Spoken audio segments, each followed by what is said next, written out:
एक Indian football team जिसने दुनिया को चौंका दिया। अगर मैं आपसे कहूं कि एक इंडियन फुटबॉल एकेडमी ने यूरोप में जाकर लिवरपूल के यूथ टीम को 6-0 से हरा दिया, फिनलैंड के डिफेंडिंग चैंपियंस को उनके होम टूर्नामेंट के फाइनल में मात दी और कुछ ही दिनों बाद ब्राजील की एक एकेडमी को हराकर दुनिया के सबसे बड़े यूथ फुटबॉल टूर्नामेंट्स में से एक दोबारा जीत लिया, तो शायद आप कहेंगे ये कब हुआ? ये अब हुआ।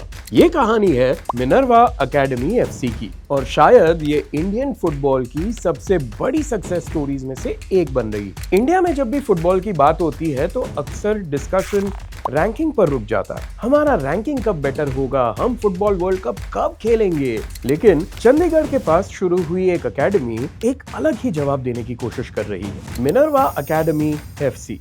इस एकेडमी का फोकस एक्सपेंसिव फॉरेन साइनिंग्स नहीं है, बल्कि बच्चों को वर्ल्ड क्लास ट्रेनिंग देना है। और पिछले कुछ सालों में इनके रिजल्ट्स ने फुटबॉल सर्कल्स का ध्यान खींचना शुरू कर दिया है। 2026 में स्पेन के प्रेस्टिजियस मेडिटरेनियन इंटरनेशनल कप में मिनर्वा के अंडर 15 टीम ने लिवरपूल एफसी के यूथ साइड को 6-0 से हरा दिया। लेकिन कहानी यहाँ खत्म नहीं होती। जुलाई 2026 में फिनलैंड के हेलसिंकी कप में मिनर्वा ने डिफेंडिंग चैंपियंस एचजेके को फाइनल्स में 1-0 से हराकर पहली बार ये टाइटल जीत लिया। और सिर्फ कुछ दिन बाद स्वीडन के गोथिया कप, जिसे कई लोग वर्ल्ड यूथ कप भी कहते हैं, वहां मिनर्वा ने Brazilian side RS sports yellow को 2-1 से हराकर अपना टाइटल सक्सेसफुली डिफेंड किया। और इसके साथ वो गोथिया कप 2 बार जीतने वाली पहली इंडियन एकेडमी बन गई। और इंडिया लौटने से पहले ही एक और माइलस्टोन, AIFF सब जूनियर लीग चैंपियन लगातार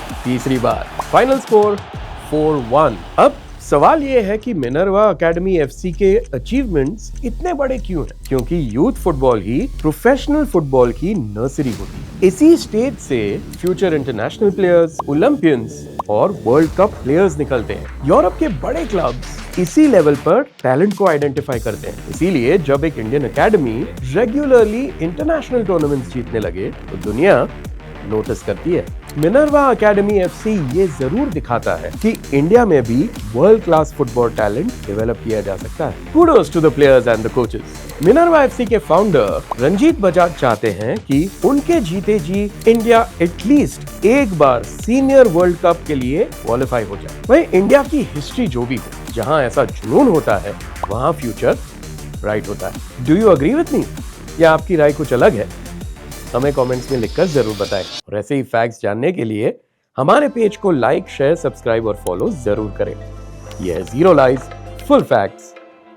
यह है फूफा।